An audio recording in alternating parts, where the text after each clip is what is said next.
সারভানানের ছোট বোন সেলভি একটা ছেলেকে ভালোবেসে 10 বছর আগে বাড়ি থেকে পালিয়ে গেছে। হঠাৎ একদিন পুলিশ এসে সারভানানকে বলে তার বোনের হাজবেন্ড রাস্তায় পড়ে মারা গেছে আর তার বোন সেলভি আত্মহত্যা করেছে। কিন্তু সারভানান কিছুতেই মানতে পারছে না যে তার বোন আত্মহত্যা করতে পারে। তাই সে বোনের মৃত্যুর রহস্য খোঁজার জন্য গ্রামে আসে। তবে গ্রামে এসেই সারভানান ভয়ঙ্কর এক অপশক্তির সম্মুখীন হয়।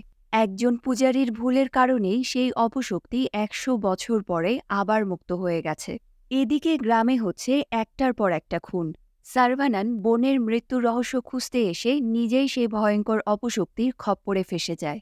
এবার তাহলে সারভানান কিভাবে নিজেকে বাঁচিয়ে বোনের খুনিকে খুঁজে বের করবে, আর গ্রামের সবার মৃত্যুর পেছনে আসলে কি এমন ভয়ঙ্কর রহস্য লুকিয়ে আছে, এই সব কিছু জানতে হলে ভিডিওর শেষ পর্যন্ত সাথেই থাকবেন।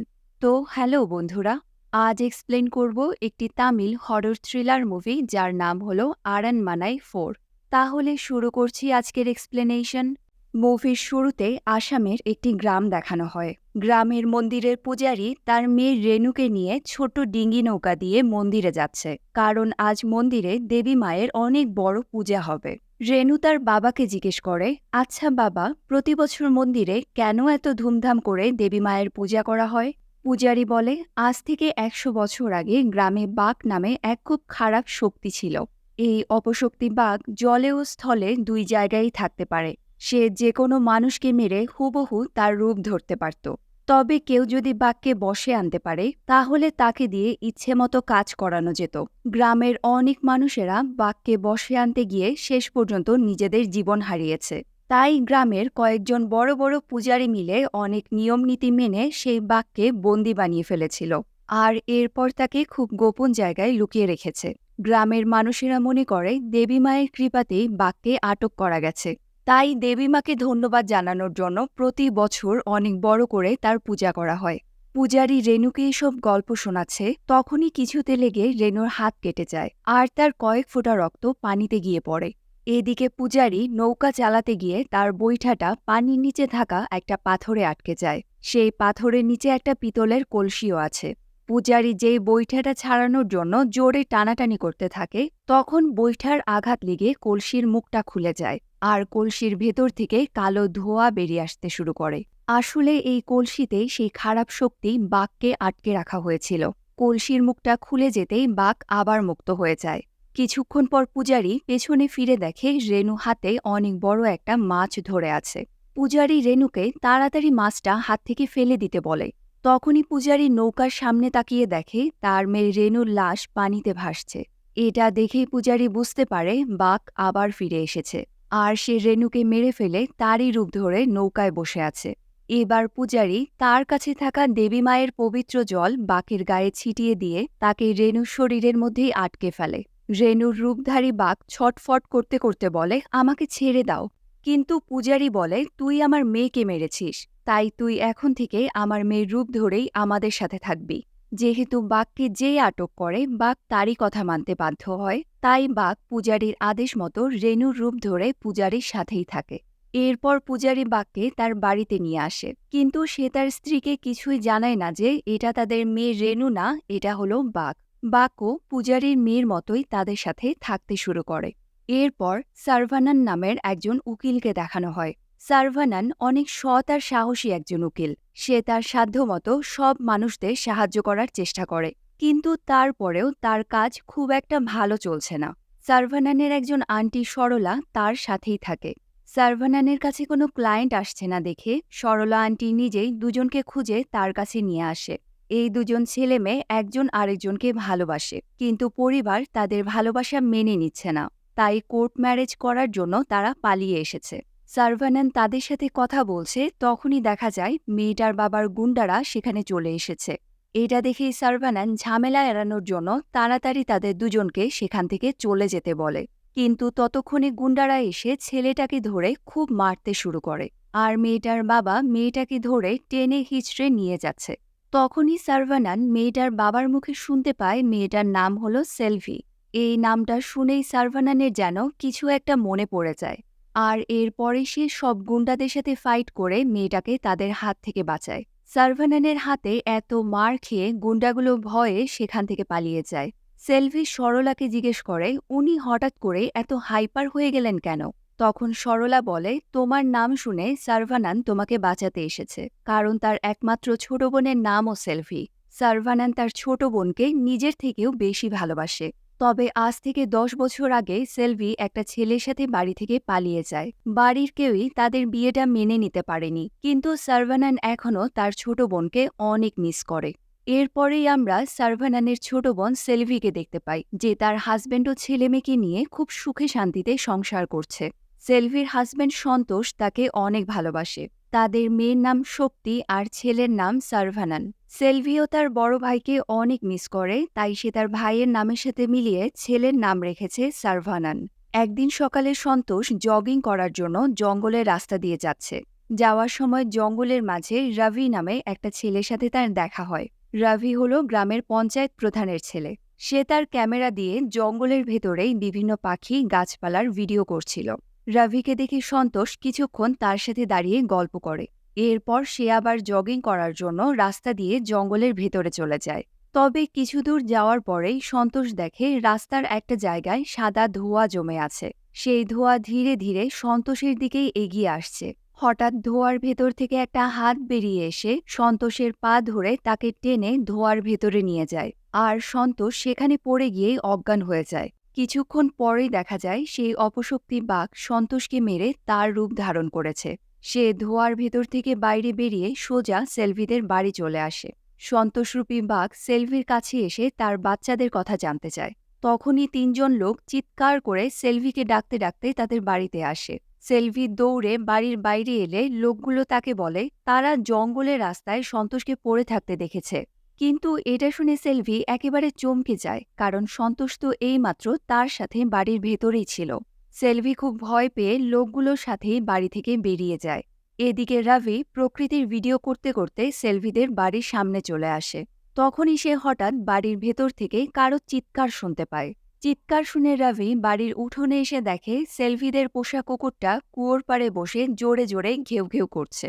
এরপরেই রবির নজর পড়ে সেলভির মেয়ে শক্তির ওপর। সে রক্তাক্ত অবস্থায় কুয়োর একপাশে পড়ে আছে। রবি দৌড়ে কুয়োর কাছে গিয়ে দেখে সেলভির মৃতদেহ কুয়োর ভেতরে ফাঁসিতে ঝুলছে। এখানেই সিন কাট হয়ে কয়েকদিন পর দেখা যায় একজন পুলিশ কনস্টেবল এসে সার্ভানানকে বলে তার বোনের হাজব্যান্ড জগিং করতে গিয়ে রাস্তায় পড়ে মারা গেছে, আর তার বোন এটা সহ্য করতে না পেরে গলায় ফাঁসি দিয়ে আত্মহত্যা করেছে। তবে সার্ভানান তো কিছুতেই এই কথা বিশ্বাসই করতে পারছে না। তার আদরের ছোট বোনের সম্পর্কে এমন কথা বলার জন্য সে উল্টো কনস্টেবলকে ধরেই মারতে শুরু করে। এটা দেখে সরলা আন্টি এসে তাকে কোনো রকমে আটকায়। পরের দিনই সার্ভানান ও সরলা আন্টি সেলভিদের বাড়িতে আসে। গ্রামের পঞ্চায়েত প্রধান সার্ভানানকে বলে, আমরা তো আগে জানতামই না সেলভির কোনো আত্মীয় স্বজন আছে। তাই গ্রামের লোকেরা মিলে সেলভি ও তার হাজব্যান্ডের অন্ত্যেষ্টিক্রিয়া শেষ করে ফেলেছে। পঞ্চায়েত প্রধানের কাছ থেকে সার্ভানান এও জানতে পারে যে সন্তোষ আসলে কী কাজ করত। সে ছিল একজন ইঞ্জিনিয়ার, আর গ্রামের পুরনো বাড়িগুলোকে মেরামত করে আবার সেগুলোকে বেশি দামে বিক্রি করত। কিছুদিন আগেই তার বিজনেসে অনেক বড় লস হয়, তাই সে গ্রামের জমিদারের থেকে কিছু টাকা ধার করে, আর আগের সব জমানো টাকা দিয়ে এই বাংলো বাড়িটা কিনেছিল। তবে সে সেই ঋণের টাকা সময়মতো পরিশোধ করতে পারেনি। অর্ধেক টাকা পরিশোধ করার পরে বাকি অর্ধেক টাকা দেওয়ার জন্য সে জমিদারের থেকে 3 মাস সময় চেয়ে নিয়েছিল। কিন্তু এই বাড়ির কাজ শেষ হওয়ার আগেই তো তারা দুজনেই মারা গেল। এদিকে আবার সেই জমিদারও অনেক ঋণগ্রস্ত। তার এখন থাকার মতো কোনো জায়গাও নেই। জমিদার যেহেতু সন্তোষকে ধারে টাকা দিয়েছিল, তাই সে তার নাতনিকে নিয়ে এখন এই বাংলো বাড়িতেই থাকছে।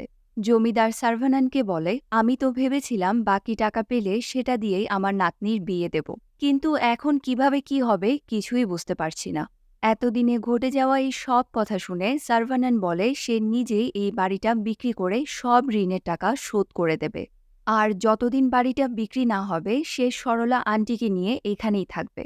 এরপর দেখা যায় সেলভির ছেলে সার্ভানান বাড়ির একটা ঘরে বাবল দিয়ে খেলছে। হঠাৎই সব বাবল এক জায়গায় জমা হয়ে বড় একটা বাবল তৈরি হয়, আর তার ভেতরে ভৌতিক এক ছায়া দেখা যায়। এটা দেখেই ছোট সার্ভানান ভয় পেয়ে দৌড়ে তার মামার কোলে গিয়ে উঠে পড়ে। সার্ভানান ছোট ছেলেটার নাম জিজ্ঞেস করে জানতে পারে তার বোন তার নামেই ছেলের নাম রেখেছে। এটা শুনেই সে বুঝতে পারে সেলভি তাদের থেকে দূরে চলে গেলেও কখনই তাদেরকে ভুলে যায়নি। এরপর সার্ভানান সেলভির মেয়ে শক্তিকে দেখতে আসে। সেদিনের পর থেকে শক্তি কোমায় আছে। কিছুক্ষণ পরেই সেখানে জমিদারের নাতনি মায়া আসে। মায়া হলো একজন ডাক্তার আর সেই শক্তির দেখাশোনা করছে। মায়া সার্ভানানকে শক্তির বর্তমান অবস্থার ব্যাপারে সবকিছু জানায়। এরপর সে বলে, আমাদের গ্রামে একটা হসপিটালও নেই, তাই আমরা চাইলে এই বাড়িটাকেই বদলে হসপিটাল বানাতে পারি। বাড়িটা তো এমনিতেই বিক্রি করা হবে। এদিকে সেদিন রাতে ছোট সার্ভানান একটা ঘরে বসে ফোন নিয়ে খেলছিল। তখন হঠাৎই তার ফোনে খুব ভয়ঙ্কর একটা মুখোশ ভেসে ওঠে, আবার সাথে সাথে সেটা গায়েবও হয়ে যায়। ছোট সার্ভানান খুব ভয় পেয়ে তার সামনে আসলে কিছু আছে কিনা এটা দেখার জন্য যেই হাত সামনে বাড়িয়ে দেয়, তখনই আরেকটা হাত এসে তাকে ধরে ফেলে। সার্ভানান তো ভয়ে খুব জোরে চিৎকার করে ওঠে। তার চিৎকার শুনে সরলা আন্টি সেখানে চলে আসে। সার্ভানান তাকে ভূতের ব্যাপারে সব কথা বলে, কিন্তু সরলা আন্টি ছোট বাচ্চার কথা কিছুতেই বিশ্বাস করে না। এরপর সরলা আন্টি তার হাতে থাকা একটা ব্যাগ যেই আশেপাশে ঘোরায়, অমনি তার সামনে ধোঁয়ার মতো একটা অবয়ব ভেসে ওঠে। সেই ধোঁয়ার মধ্যে খুব ভয়ঙ্কর একটা ভৌতিক ছায়া দেখে এবার সরলা আন্টিও খুব ভয় পেয়ে যায়।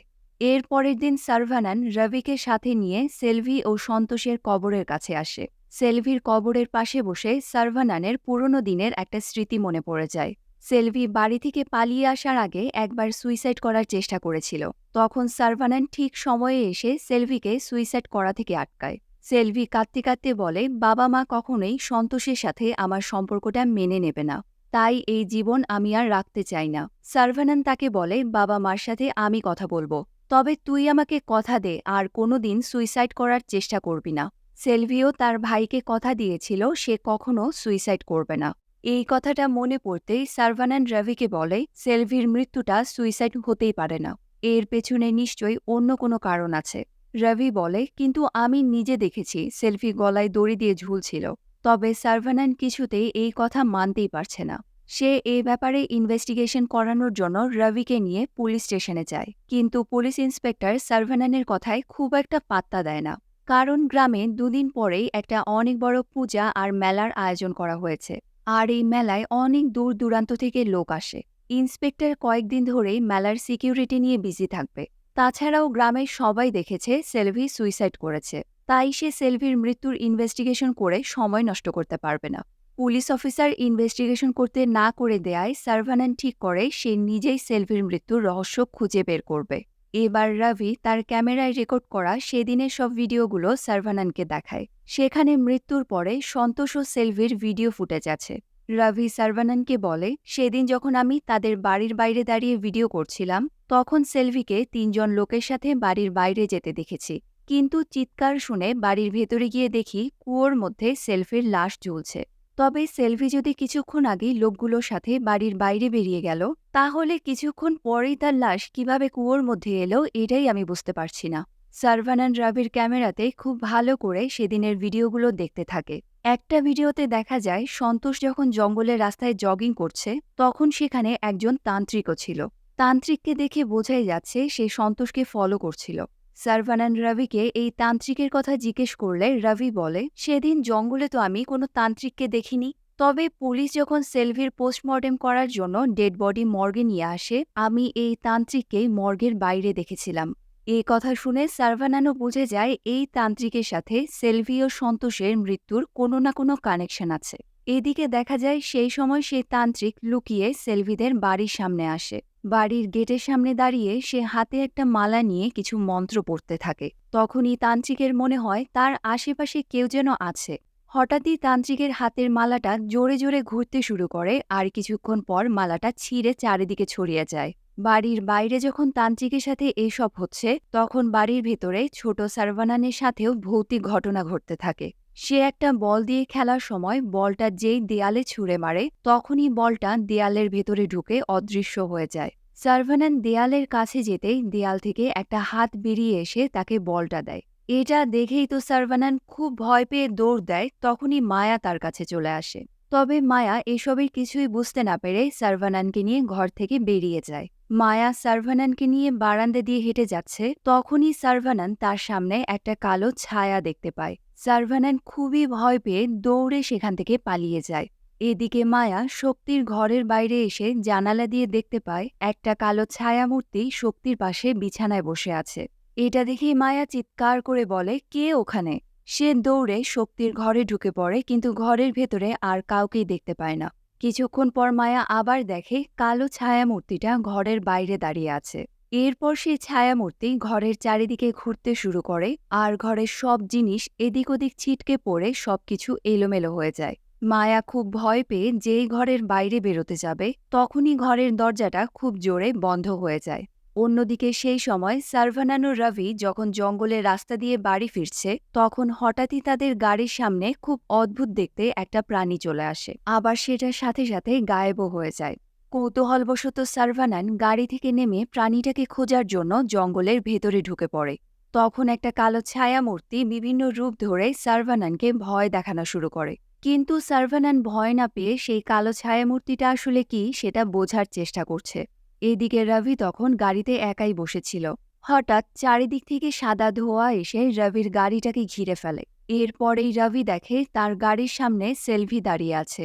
এটা দেখেই তো রবি প্রচণ্ড ভয় পেয়ে কাঁপতে শুরু করে। সে তার ক্যামেরা দিয়ে সেলভিকে রেকর্ড করতে চায়, কিন্তু তখনই সেলভি গাড়ির সামনে থেকে গায়েব হয়ে যায়। এর কিছুক্ষণ পরেই রবি দেখে সেলভি তার গাড়ির পেছনে বসে আছে। রবি তাড়াতাড়ি গাড়ি থেকে বের হতে যাবে, কিন্তু সেলভির হাত এসে তাকে ধরে ফেলে। এদিকে কিছুক্ষণ পরেই সার্ভানান আবার ফিরে আসে, কিন্তু সে রবির গাড়িটা আশেপাশে কোথাও খুঁজে পায় না। সার্ভানান ভেবেছে রবি হয়তো তাকে রেখে বাড়ি চলে গেছে, কিন্তু সে দেখে কিছু দূরে রাস্তায় রবির ভিডিও ক্যামেরাটা পড়ে আছে। সার্ভানান ক্যামেরাটা তুলে শেষে যে ভিডিওটা করা হয়েছে সেটা দেখে। তখনই ভিডিওতে আবার সেই তান্ত্রিককে দেখা যায়।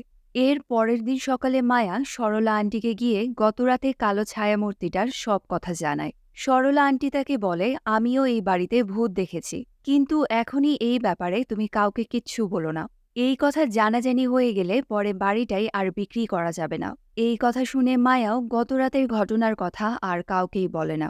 এরপর সে সার্ভানানকে নিয়ে দেবী মায়ের মন্দিরে যায়। দুদিন পরেই দেবী মায়ের সেই বাৎসরিক পূজা করা হবে। তাই গ্রামের মানুষেরা মন্দিরে এসে পূজার সব আয়োজন করছে। তারা পূজার জন্য দেবী মায়ের অনেক বড় একটা মূর্তিও বানিয়েছে, আর সেই মূর্তির সামনে একটা অপদেবতারও মূর্তি রেখেছে। পূজার দিন দেবী মায়ের হাত দিয়ে এই অপদেবতার বিনাশ করা হবে। সেদিন অনেক পূজারীরা দেবীর পূজার জন্য পবিত্র জল নিয়ে আসছে। মুভির শুরুতে আমরা যে পূজারীকে দেখেছিলাম, তিনিও অন্যদের সাথে এখানে জল নিয়ে এসেছেন। তবে পূজারী যখনই মন্দিরের ভেতরে যাবে, তখনই সে মন্দিরের ওপরে কিছু একটা দেখে খুব বেশি ভয় পেয়ে যায়। সে ভয়ে হাতে থাকা জলের কলসিটা ফেলে দিয়ে দৌড়ে সেখান থেকে পালিয়ে যায়। এরপর দেখা যায় সার্ভানান বাড়ি ফেরার সময় জঙ্গলের রাস্তার একপাশে রবির গাড়িটা দেখতে পায়। গাড়িটা দেখে মনে হচ্ছে এটার বড় কোনো অ্যাক্সিডেন্ট হয়েছে। সার্ভানান গাড়ির ভেতরটা খুঁজে দেখে, কিন্তু রবিকে কোথাও দেখতে পায় না। আশেপাশে খুঁজতে খুঁজতে হঠাৎই সার্ভানান একটা গাছের উপরে রবির ডেড বডি দেখতে পায়।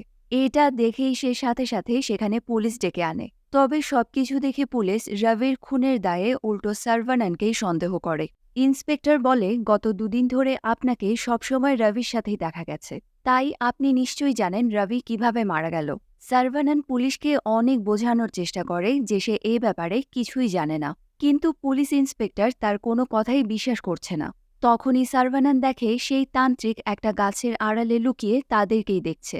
সার্ভানান তো সাথে সাথেই সেই তান্ত্রিককে ধরার জন্য তার পিছু করা শুরু করে। জঙ্গলের মধ্যে দিয়ে সে অনেক সময় ধরে তান্ত্রিকের পিছু করে, কিন্তু সেই তান্ত্রিক জঙ্গলের ভেতরে কোথায় যেন গায়েব হয়ে যায়। সে আবার পুলিশ ইন্সপেক্টরের কাছে ফিরে এসে বলে, দেখলেন, আমি তো এই তান্ত্রিকের ব্যাপারে আপনাকে আগেই বলেছিলাম। এবার পুলিশ ইন্সপেক্টরও সার্ভানানের কথায় বিশ্বাস করে সবাই মিলে সেই তান্ত্রিককে খুঁজতে জঙ্গলের ভেতরে যায়। এদিকে দেখা যায় পঞ্চায়েত প্রধান সেখানে এসে তার ছেলের লাশ দেখে খুব কান্না করে। সে কাঁদতে কাঁদতে বলে, দুদিন পরেই তো তোর জন্মদিন ছিল। তোর জন্মদিন পালন করার জন্য কত বড় বড় প্ল্যান করেছিলাম, কিন্তু তার আগে তুই আমাদের সবাইকে ছেড়ে চলে গেলি। এদিকে জঙ্গলের ভেতরে তান্ত্রিককে খুঁজতে খুঁজতে পুলিশ ইন্সপেক্টর ও সার্ভানান একটা গুহা খুঁজে পায়। গুহার ভেতরে ঢুকেই তারা দেখে চারিদিকে তন্ত্রবিদ্যার সব জিনিসপত্র ছড়িয়ে ছিটিয়ে আছে। সেখানে সার্ভানান লাল রঙের ভেতর থেকে সেলভি, সন্তোষ, রবি ও শক্তির ছবি খুঁজে পায়। এই সব দেখে এবার পুলিশ ইন্সপেক্টরও বুঝতে পারে এতদিন ধরে যতগুলো খুন হয়েছে তার পেছনে নিশ্চয়ই এই তান্ত্রিকের হাত আছে। তাই এবার পুলিশও সেলভির খুনের ইনভেস্টিগেশনটাকে খুব সিরিয়াসলি নেয়। এরপর তারা সবাই গুহা থেকে বেরিয়ে সেখান থেকে চলে যায়। তখনই দেখা যায় সেই তান্ত্রিক গুহার সামনে অনেক বড় একটা গাছের ডালে বসে এতক্ষণ যা যা হয়েছে সবকিছু দেখছিল। তান্ত্রিকের হাতে পুলিশ ইন্সপেক্টরের একটা ছবিও আছে। তার মানে এবার তান্ত্রিক পুলিশ ইন্সপেক্টরকে মারতে যাবে। এদিকে সেদিন রাতের বেলা ছোট সার্ভানানের সাথে আবার ভৌতিক ঘটনা ঘটতে শুরু করে। সে হঠাৎই ঘুম ভেঙে তার বিছানায় সেই অদ্ভুত প্রাণীটাকে দেখতে পায় যেটা সার্ভানানো রাভি জঙ্গলের রাস্তায় দেখেছিল। ছোট সার্ভানান খুব ভয় পেয়ে দৌড়ে শক্তির ঘরে চলে আসে। সে চাদর দিয়ে তার মুখ ঢেকে চুপ করে বিছানায় শক্তির পাশে শুয়ে থাকে। তখনই সার্ভানান দেখে শক্তির পাশে থেকে একটা ভয়ঙ্কর হাত তার দিকে এগিয়ে আসছে। এটা দেখেই সে ভয়ে বিছানা থেকে লাফ দিয়ে নিচে নেমে আসে। তখনই সেখানে সার্ভানান চলে আসে। সে ছোট সার্ভানানকে এত ভয় পেতে দেখে জিজ্ঞেস করে কি হয়েছে, কিন্তু ছোট সার্ভানান কোনো উত্তর না দিয়ে সেখান থেকে দৌড়ে পালিয়ে যায়। তখনই সার্ভানানের হাত লেগে টেবিলের ওপর থেকে একটা ছবির অ্যালবাম নিচে পড়ে। সার্ভানান অ্যালবামটা খুলে সেলভিদের সব ছবিগুলো দেখতে থাকে। সেই অ্যালবামে শক্তির জন্মদিনের একটা ছবিও দেখতে পায় যেখানে শক্তির ডেট অফ বার্থ লেখা আছে। সার্ভানান দেখে আগামীকালই শক্তির জন্মদিন। তখনই তার মনে পড়ে যায় গ্রামের পঞ্চায়েত প্রধানও বলেছিল আগামীকাল রবিরও জন্মদিন। এদিকে আগামীকাল গ্রামের মন্দিরে দেবী মায়ের পূজাও করা হবে। এই সব ঘটনাগুলো নিয়ে ভাবতে ভাবতে সার্ভানানের মনে মনে কিছু একটা সন্দেহ হয়। তাই সে তখনই গ্রামের রেজিস্ট্রার অফিসে গিয়ে সবার বার্থ সার্টিফিকেটগুলো চেক করতে থাকে। সার্ভানান খেয়াল করে শক্তি, রবি ও পুলিশ ইন্সপেক্টরের জন্ম তারিখ একই। তবে সবথেকে আশ্চর্যের বিষয় হলো তাদের তিনজনের গায়েই একই রকমের জন্মদাগ আছে। এটা দেখেই সার্ভানান বুঝতে পারে জন্ম তারিখ, জন্মদাগ ও এই তিনজনের মধ্যে নিশ্চয়ই কোনো কানেকশন আছে। সে তাড়াতাড়ি বাড়ি ফিরে মায়াকে শক্তির শরীরের জন্মদাগটা চেক করতে বলে। জন্মদাগটা দেখে সার্ভানান নিশ্চিত হয় এবার তান্ত্রিক নিশ্চয়ই শক্তিকেও মারার চেষ্টা করবে।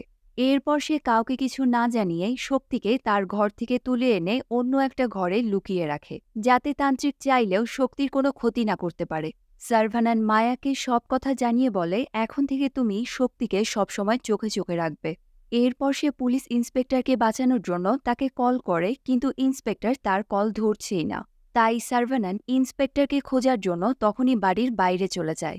কিছুক্ষণ পরে দেখা যায় সেই পূজারী তাদের বাড়ির সামনে এসে জোরে জোরে কান্না করতে থাকে। পূজারীর কান্না শুনে মায়া ও সরলা আন্টি বাইরে বেরিয়ে এসে তাকে জিজ্ঞেস করে কি হয়েছে আপনার। পূজারী হাত জোর করে তাদেরকে বলে গত বছর আমার একমাত্র মেয়ে মেলা থেকে হারিয়ে গেছে। মন্দিরের বাকি পূজারীরা বলেছে আমি যদি 6 জন মেয়েকে মিষ্টি খাওয়াই তাহলে আমার মেয়ে আবার ফিরে আসবে। এরপর পূজারী মায়াকে খাওয়ার জন্য একটা মিষ্টি দেয়। সে বলে আপনাদের বাড়িতে আরও তো একটা মেয়ে আছে, দয়া করে আমাকে তার কাছে যেতে দিন। মায়া বুঝতে পারে পূজারী আসলে শক্তির কথা বলছে। পূজারী তো একেবারে মায়ার পা ধরে কান্নাকাটি করা শুরু করে যাতে তাকে শক্তির কাছে যেতে দেওয়া হয়। কিন্তু মায়া পূজারীকে নিষেধ করে দেয় যে সে কাউকেই শক্তির কাছে যেতে দেবে না। কিন্তু পূজারী বারবার তাদের সামনে হাত জোর করে রিকোয়েস্ট করতে থাকে, তাই তারা আর পূজারীকে না করতে পারে না। মায়া ও সরলা আন্টি বাধ্য হয়েই পূজারীকে ঘরের ভেতরে নিয়ে যায়। অন্যদিকে সার্ভানান ইন্সপেক্টরকে খুঁজতে খুঁজতে মেলায় চলে আসে। একজন কনস্টেবল তাকে বলে স্যার তো এইমাত্র মেলা থেকে থানায় ফিরে গেছেন। এদিকে ইন্সপেক্টর থানায় এসে জানতে পারে রবির ডেড বডির ওপরে কারো ফিঙ্গারপ্রিন্ট পাওয়া গেছে। ইন্সপেক্টর এই বিষয়ে একজন কনস্টেবলের সাথে কথা বলছে, তখনই সে খেয়াল করে সেই তান্ত্রিক গাছের আড়াল থেকে তাদের উপরে নজর রাখছে। তান্ত্রিককে দেখে ইন্সপেক্টর তাকে ধরার জন্য তাড়াতাড়ি থানার বাইরে আসে, কিন্তু ততক্ষণে তান্ত্রিক সেখান থেকে পালিয়ে গেছে। এদিকে দেখা যায় পূজারী বাড়ির ভেতরে ঢোকার পরেই একটা অদৃশ্য শক্তি অনুভব করতে পারে। সেই অদৃশ্য শক্তি বাড়ির ভেতরে যাওয়া থেকে পূজারীকে আটকানোর জন্য নানা রকম চেষ্টা করতে থাকে, কিন্তু পূজারী চালাকি করে শক্তির ঘরে এসেই দরজাটা সাথে সাথে বন্ধ করে দেয়। মায়া আর সরলা আন্টি দরজার বাইরে থেকেই দরজাটাকে খোলার অনেক চেষ্টা করছে, কিন্তু তারা কোনোভাবেই সেই ঘরে আর ঢুকতে পারছে না। এদিকে পূজারী যেই শক্তিকে মারতেই যাবে তখনই সেই অদৃশ্য শক্তি একটা মহিলার রূপ নিয়ে এসে শক্তিকে সেই পূজারীর হাত থেকে বাঁচায়। এরপর সেই অদৃশ্য শক্তি পূজারীকে ধরে টেনে হিঁচড়ে বাড়ির বাইরে নিয়ে আসে। এরপর পূজারীকে তুলে বারবার মাটিতে আছাড় মারতে থাকে। পূজারী তো কোনো রকমে সেই অদৃশ্য শক্তির হাত থেকে নিজেকে বাঁচিয়ে সেখান থেকে পালিয়ে আসে। এদিকে ইন্সপেক্টর ও কনস্টেবলরা সেই তান্ত্রিকের পিছু করতে করতে গভীর জঙ্গলের ভেতরে ঢুকে যায়। অন্ধকারে ইন্সপেক্টর কিছু বুঝতে না পেরে বাকি সঙ্গীদের থেকে আলাদা হয়ে যায়। কিছুক্ষণ পরে ইন্সপেক্টরকে খুঁজতে খুঁজতে সার্ভানানও সেখানে চলে আসে। ইন্সপেক্টর একাই অন্যদিকে চলে গেছে দেখে সার্ভানান কনস্টেবলকে নিয়ে এবার ইন্সপেক্টরকে খুঁজতে বের হয়। এদিকে দেখা যায় ইন্সপেক্টর একা থাকার কারণে এবার তান্ত্রিক নিজেই তার সামনে চলে আসে। ইন্সপেক্টর তান্ত্রিকের উপরে গুলি চালাতেই যাবে, কিন্তু তার আগেই তান্ত্রিক ইন্সপেক্টরের উপরে কিছু একটা ছুড়ে দিয়ে তাকে অজ্ঞান করে ফেলে। এরপর সে ইন্সপেক্টরের কাছে বসে তার তন্ত্রবিদ্যার মন্ত্র পড়তে থাকে। তবে ততক্ষণে সার্ভানানো সেখানে পৌঁছে গেছে। সে হাতে থাকা মশালটা তান্ত্রিকের দিকে ছুঁড়ে মারে, আর তান্ত্রিক নিজেকে বাঁচানোর জন্য ইন্সপেক্টরের কাছ থেকে দূরে সরে আসে। এরপর সার্ভানান তান্ত্রিককে ধরে তাকে অনেক মারে। সে তান্ত্রিককে জিজ্ঞেস করে, বল তুই এসব কেন করছিস? তান্ত্রিক বলে, আপনি আমাকে ভুল বুঝছেন, আমি ইন্সপেক্টরকে মারতে নয় তাকে বাঁচাতে এসেছি। কিন্তু সার্ভানান তান্ত্রিকের কোনো কথাই বিশ্বাস করছে না। তখনই দেখা যায় পুলিশ ইন্সপেক্টরের শরীরটা নিজে নিজে হাওয়ায় ভাসছে। এটা দেখেই তো সার্ভানান ও তান্ত্রিক দুজনেই অনেক বেশি শকড হয়ে যায়। হঠাৎ পুলিশ ইন্সপেক্টরের শরীরটা অনেক উঁচু থেকে নিচে পড়ে আর পুলিশ ইন্সপেক্টর সেখানেই মারা যায়। এটা দেখে এবার সার্ভানানও বুঝতে পারে এই সব কিছু তান্ত্রিক নয়, অন্য কেউ করছে। তান্ত্রিক তো কোনো অপশক্তির হাত থেকে তাদের সবাইকে বাঁচানোর চেষ্টা করছিল। অন্যদিকে দেখা যায় যে সময় পুলিশ ইন্সপেক্টরের মৃত্যু হয় ঠিক সেই সময়েই শক্তি আবার কোমা থেকে জেগে উঠেছে। ছোট সার্ভানান তখন ঘরের বাইরে দাঁড়িয়ে এই সব কিছু দেখছিল। শক্তি জেগে ওঠার পরেই সার্ভানান দেখে তাদের মা সেলভির আত্মা শক্তির বিছানার পাশে দাঁড়িয়ে আছে। সেলভির আত্মা হাত বাড়িয়ে শ্রাবণকে তার কাছে ডাকে। তার মানে এতদিন ধরে এই বাড়িতে যে অদৃশ্য শক্তি ঘুরে বেড়াচ্ছিল সেটা আসলে সেলভির আত্মা ছিল। এতদিন ধরে সেলভির আত্মাই ছোট সার্ভানান ও শক্তিকে অন্যদের হাত থেকে রক্ষা করে আসছে। এরপরে দেখা যায় পুলিশ সেই পূজারীকে খোঁজার জন্য তার বাড়িতে এসেছে। কিন্তু বাড়িতে ঢুকেই তারা পূজারী ও তার ওয়াইফের মৃতদেহ দেখতে পায়। মৃতদেহগুলো দেখে বোঝাই যাচ্ছে তাদের অনেকদিন আগেই মৃত্যু হয়েছে। তার মানে বাঘ তাদেরকে মেরে পূজারীর রূপ ধরে শক্তিকে মারতে এসেছিল। এরপর দেখা যায় পুলিশ তান্ত্রিককে অ্যারেস্ট করে থানায় নিয়ে এসেছে। তান্ত্রিক সবাইকে বলে সে আসলে আসাম থেকে এসেছে, আর তার পূর্বপুরুষেরাই ১০০ বছর আগে অনেক চেষ্টা করে বাঘকে আটক করেছিল। কিন্তু পূজারী নিজের অজান্তেই আবার বাঘকে মুক্ত করে দেয়। একদিন গ্রামের সবাই একটা নালার মধ্যে পূজারীর মেয়ের লাশ দেখতে পায়। এটা দেখেই তান্ত্রিক বুঝতে পারে যে বাঘ আবার ফিরে এসেছে, কারণ তান্ত্রিক কয়েকদিন আগেই এই মেয়েকে পূজারীর সাথেই দেখেছিল। তান্ত্রিক বুঝে যায় বাকি পূজারীর মেয়েকে মেরে তার রূপ ধরে তাদের সাথেই থাকছে। তারা সেই পূজারীকে ধরার জন্য তার বাড়িতেও যায়, কিন্তু পূজারী ততদিনে তার পুরো পরিবারকে নিয়ে সেখান থেকে পালিয়ে গেছে। এরপর তান্ত্রিক পূজারীকে খুঁজতে খুঁজতে এই গ্রামে চলে আসে। এরপর তান্ত্রিক সবাইকে বলে পূজারী এই গ্রামে এসে বাকের আত্মাকে একটা কলসির মধ্যে বন্দি করে সেই কলসিটা দেবী মায়ের মন্দিরের একেবারে চূড়ায় রেখে দেয়, যাতে বাঘ দেবী মায়ের মন্দিরের ওপর থেকে তার আত্মাকে আর কোনোদিন মুক্ত করতে না পারে। কিন্তু বাঘ একদিন মন্দিরের সামনে দিয়ে যাওয়ার সময় বুঝতে পারে পূজারী তার আত্মাকে মন্দিরের ওপরে লুকিয়ে রেখেছে। তাই সে একটা লোককে টাকা দিয়ে মন্দিরের ওপর থেকে তার আত্মার কলসিটা নিচে নামিয়ে আনে। এবার বাঘ তার আত্মা ফিরে পেয়ে আগের থেকে অনেক বেশি শক্তিশালী হয়ে যায়। সেদিন পূজারী যখন দেবী মায়ের পূজার জন্য মন্দিরে যাচ্ছিল, তখনই সে বুঝতে পারে বাঘ তার আত্মার কলসিটা মন্দির থেকে নিয়ে গেছে। এটা দেখেই সে ভয় পেয়ে বাঘকে খোঁজার জন্য তার বাড়ি চলে আসে। কিন্তু বাড়ি ফিরে পূজারী দেখে বাঘ ততক্ষণে তার স্ত্রীকে মেরে ফেলেছে। এরপর বাঘ পূজারীকে মেরে ফেলেও তারই রূপ নিয়ে শক্তিকে মারার জন্য গিয়েছিল। কিন্তু বাড়িতে থাকা সেই অদৃশ্য শক্তি বাঘকে মেরে সেখান থেকে ভাগিয়ে দেয়। এবার তান্ত্রিক বলে আসলে বাঘ তার আত্মা ফিরে পেলেও তার পুরো শক্তি এখনও ফিরে পায়নি। পুরো শক্তি ফিরে পাওয়ার জন্য তাকে এমন ৩ জন লোককে বলি দিতে হবে যাদের দেবী মায়ের পূজার দিনই জন্ম হয়েছে আর তাদের শরীরে লাল রঙের তিল আছে। বাঘ এমন ৩ জন লোককে খুঁজেও পেয়ে যায়, যারা হলো পুলিশ ইন্সপেক্টর রবি আর শক্তি। বাঘ যদি দেবী মায়ের পূজার আগে এই ৩ জনকে বলি দিতে পারে, তাহলেই সে এত বেশি শক্তিশালী হয়ে যাবে যে কেউ তাকে আর হারাতে পারবে না। তাই সে শক্তিকে মারার জন্য প্রথমে সন্তোষকে মেরে তারই রূপ ধরে এই বাড়িতে আসে। সে সেলভির কাছে এসে বারবার শক্তির কথা জিজ্ঞেস করতে থাকে। কিন্তু সন্তোষ সেলভির কাছে আসতেই সে পাশে থাকা একটা আয়নায় বাঘের আসল রূপটা দেখে ফেলে। সেলভি বুঝতে পারে এই অপশক্তি নিশ্চয়ই তার বাচ্চাদের কোনো ক্ষতি করতে এসেছে। তাই সেলভি বাঘকে মিথ্যে কথা বলে বাড়ির বাইরে পাঠিয়ে দেয়। এরপর সে শক্তি ও ছোট সার্ভানানকে বাড়ির একটা জায়গায় লুকিয়ে রাখে। কিন্তু সে বাচ্চাদের এই কথাটা আর বুঝতে দেয় না। সেলভি তাদেরকে বলে, আমরা তোমার বাবার সাথে লুকোচুরি খেলছি, তাই কোনোভাবেই তোমরা কিন্তু তার সামনে যাবে না। এদিকে বাকও বুঝে গেছে যে সেলভি তাকে মিথ্যে কথা বলে বাচ্চাদের লুকিয়ে রেখেছে। তাই সে পুরো বাড়িতে সেলভি ও বাচ্চাদের খোঁজা শুরু করে। সেলভি অনেকভাবে বাকের থেকে বাচ্চাদের লুকিয়ে রাখার চেষ্টা করে, কিন্তু একসময় বাক সেলভিকে দেখে ফেলে আর পেছন থেকে তার মাথায় খুব জোরে একটা বাড়ি দেয়। তবে সেলভি বাকের কাছে কোনোভাবেই হার মানে না। সে বাকের থেকে লুকিয়ে শক্তি ও সার্ভানানকে বাড়ি থেকে বের করে গাড়িতে এনে তোলে। কিন্তু গাড়ি চালাতে গিয়ে সেলভি খেয়াল করে সে তো গাড়ির চাবিটা ভুলে বাড়ির ভেতরেই রেখে এসেছে। তাই সে যখন গাড়ির চাবি নেয়ার জন্য আবার বাড়ির ভেতরে যাওয়ার চেষ্টা করে, তখনই বাক এসে তাকে ধরে ফেলে। বাক এবার সেলভিকে ধরে খুব মারে, কিন্তু সেলভি তার বাচ্চাদের এসব কিছুই বুঝতে দেয় না। বাক সেলভিকে ধরে মারতে মারতে একেবারে মেরেই ফেলে।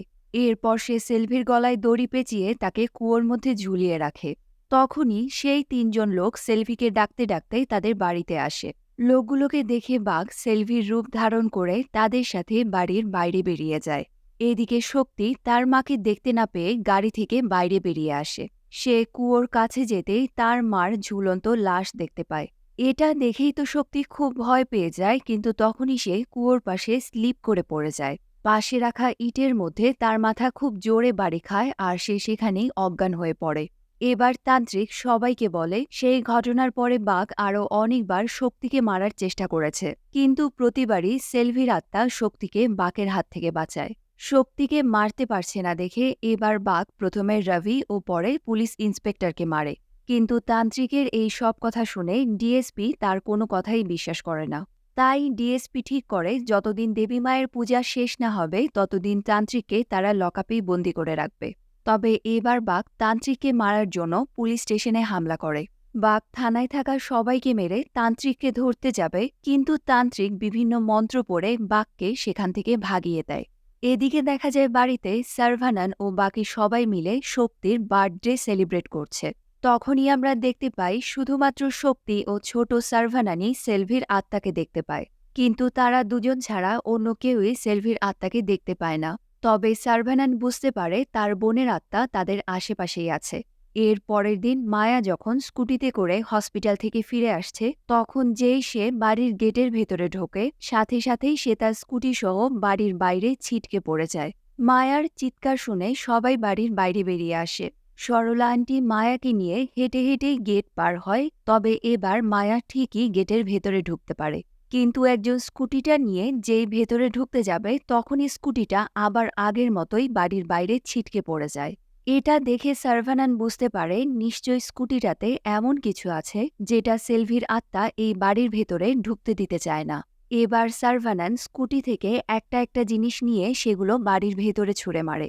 কিন্তু সে যখন মায়ার অ্যাপ্রনটা বাড়ির ভেতরে ছুঁড়ে মারে, সেটা আবার সাথে সাথে বাড়ির বাইরে ছিটকে বেরিয়ে আসে। তখন সার্ভানান দেখে মায়ার অ্যাপ্রনে কারো রক্তের দাগ লেগে আছে। সার্ভানান বুঝতে পারে এই রক্তের দাগের কারণেই সেলভির আত্মা অ্যাপ্রনটাকে বাড়ির ভেতরে ঢুকতে দিতে চাচ্ছে না। তারা সাথে সাথে রক্তের দাগটা টেস্ট করার জন্য ল্যাবে পাঠিয়ে দেয়। সার্ভানান মায়াকে জিজ্ঞেস করে, তোমার অ্যাপ্রনে এই রক্তের দাগ কোথা থেকে লেগেছে? মায়া বলে, আজ পুলিশ স্টেশন থেকে অনেক পুলিশ, তান্ত্রিক ও পঞ্চায়েত প্রধান হসপিটালে এসেছিল। তাদের ট্রিটমেন্ট করার সময় হয়তো কারো রক্ত অ্যাপ্রনে লেগে গেছে। রক্তের দাগটা টেস্ট করে দেখা যায় এটা আসলে কোনো মানুষের রক্ত নয়। এটা এমন কোনো প্রাণীর রক্ত যেটা জলে ও স্থলে উভয় জায়গায় থাকতে পারে। এটা শুনেই সার্ভানান সবকিছু চেক করার জন্য মায়াকে নিয়ে আবার হসপিটালে আসে। একজন কনস্টেবল তাদেরকে বলে তান্ত্রিক ও পঞ্চায়েত প্রধান অনেকক্ষণ আগেই সেখান থেকে বেরিয়ে গেছে। এটা শুনেই সার্ভানান তাড়াতাড়ি পঞ্চায়েত প্রধানের কাছে গিয়ে জিজ্ঞেস করে তান্ত্রিক কোথায়। কিন্তু পঞ্চায়েত প্রধান সার্ভানানের কোনো কথার উত্তর না দিয়ে তাকে অ্যাভয়েড করতে থাকে। এদিকে আবার সার্ভানানকে আটকানোর জন্য পঞ্চায়েত প্রধানের লোকেরা এসে তাকে মারতে শুরু করে। সার্ভানান বাকি সবার সাথে মারামারি করছে, তখনই পঞ্চায়েত প্রধান দেখে তার গাড়ির পেছনে তান্ত্রিকের লাশ পড়ে আছে। গাড়িতে তান্ত্রিকের লাশ দেখে পঞ্চায়েত প্রধান নিজেও অনেক শকড হয়ে যায়। এখানেই জানা যায় আসলে বাঘ যখন পুলিশ স্টেশনে হামলা করেছিল তখনই সে তান্ত্রিককে মেরে তান্ত্রিকের রূপ ধারণ করে। এরপর হসপিটালে এসে সে পঞ্চায়েত প্রধানকে বলে বাঘকে আটক করার আর একটাই উপায় আছে। বাঘ যখন শক্তিকে মারতে যাবে তখনই আমি মন্ত্র দিয়ে বাঘকে আটক করতে পারবো। কিন্তু সেলভির আত্মা যতক্ষণ সেই বাড়িতে আছে ততক্ষণ বাঘ কিছুতেই শক্তির আশেপাশেও যেতে পারবে না। তাই আমাদের আগে সেলভির আত্মাকে এই পৃথিবী থেকে মুক্তি দিতে হবে। আর আমরা যদি এটা না করি তাহলে বাঘ এক এক করে এই গ্রামের সব মানুষদের মেরে ফেলবে। তান্ত্রিকের এমন কথা শুনে গ্রামের সবাইকে বাঁচানোর জন্য পঞ্চায়েত প্রধানও তান্ত্রিকের এই প্ল্যানে রাজি হয়ে যায়। কিন্তু তান্ত্রিকের লাশ দেখে পঞ্চায়েত প্রধানও বুঝতে পারে বাঘ শক্তিকে মারার জন্যই তাকে মিথ্যে কথা বলেছে। অন্যদিকে বাঘ কবরস্থানে গিয়ে সেলভির কবর খুঁড়ে তার লাশটা বের করে। সে সেলভির লাশটা পোড়ানোর জন্য একটা চিতা সাজায়। এদিকে এই সবকিছু বুঝতে পেরে সেলভির আত্মাও কবরস্থানে চলে আসে। সে বারবার বাঘের কাছে অনুরোধ করে যাতে বাঘ তার ছেলেমেয়ের কোনো ক্ষতি না করে। কিন্তু বাঘ সেলভির কোনো কথা না শুনে সেলভির লাশটা জ্বালিয়ে দিতে চায়। এবার সেলভিও তার পুরো শক্তি দিয়ে বাঘকে আটকানোর চেষ্টা করে, কিন্তু বাঘ রাভিও পুলিশ ইন্সপেক্টরকে মেরে ফেলে অলরেডি অনেক বেশি শক্তিশালী হয়ে গেছে। বাঘ শেষ পর্যন্ত সেলভির লাশটা চিতায় তুলে সেখানে আগুন জ্বালিয়ে দেয়। এবার সেলভির আত্মার আর কিছুই করার নেই। ততক্ষণে সেখানে সার্ভানানও পৌঁছে গেছে। সার্ভানান এই প্রথমবার সেলভির আত্মাকে দেখতে পায়। সেলভির আত্মা হাত জোর করে সার্ভানানকে তার বাচ্চাদের রক্ষা করতে বলে। সার্ভানান মায়াকে কল করে সব কথা জানায় আর বলে শক্তিকে কোনো নিরাপদ জায়গায় লুকিয়ে রাখতে। তবে ততক্ষণে বাঘ শক্তিকে মারার জন্য বাড়িতে পৌঁছে গেছে। বাড়ির সবাই মিলে বাঘকে তাদের কথার জালে ফাঁসিয়ে রাখে আর এই সুযোগে মায়া শক্তিকে নিয়ে দেবী মায়ের মন্দিরে চলে আসে। বাঘও মায়া ও শক্তিকে খুঁজতে খুঁজতে মন্দিরে আসে। ততক্ষণে সার্ভানান সেখানে এসে শক্তিকে নিয়ে দেবী মায়ের সামনে রাখা সেই অপশক্তির মূর্তির ভেতরে ঢুকে পড়ে। বাঘ সার্ভানানের পিছু করতে করতে সেই মূর্তির ভেতরে চলে আসে। এরপরেই সার্ভানান বাঘের চোখ ফাঁকি দিয়ে শক্তিকে নিয়ে সেই মূর্তি থেকে বেরিয়ে দেবী মায়ের মূর্তির কাছে চলে আসে। কিন্তু বাঘ বের হওয়ার আগেই দেবী মায়ের হাতে থাকা ত্রিশূলে আগুন জ্বালিয়ে দেয়া হয়। সেই ত্রিশূল অপশক্তির মূর্তিতে এসে লাগে আর চারিদিকে আগুন লেগে যায়। দেবী মায়ের হাত দিয়ে লাগানো এই আগুনে বাঘ সেখানেই পুড়ে ধ্বংস হয়ে যায়। এবার শক্তিসহ গ্রামের সবাই চিরদিনের জন্য বাঘের ভয় থেকে মুক্তি পায়। এরপরে দেখা যায় সেলভিদের এই বাড়িতে মায়ার স্বপ্নের হসপিটাল তৈরি করা হবে। অন্যদিকে দেখা যায় শক্তি ও ছোট সার্ভানান অদৃশ্য কারো সাথে বল দিয়ে খেলা করছে। তার মানে নিশ্চয়ই সেলভির আত্মা তার বাচ্চাদের জন্যই আবারও ফিরে এসেছে। আর এখানেই এই মুভিটাকে শেষ করা হয়। তো বন্ধুরা, এই মুভিটির কাহিনী এবং আমার এক্সপ্লেনেশনটি আপনাদের কেমন লাগলো সেটি অবশ্যই আমাকে কমেন্ট করে জানাবেন। ভিডিওটি দেখার জন্য আপনাদের সবাইকে অনেক অনেক ধন্যবাদ।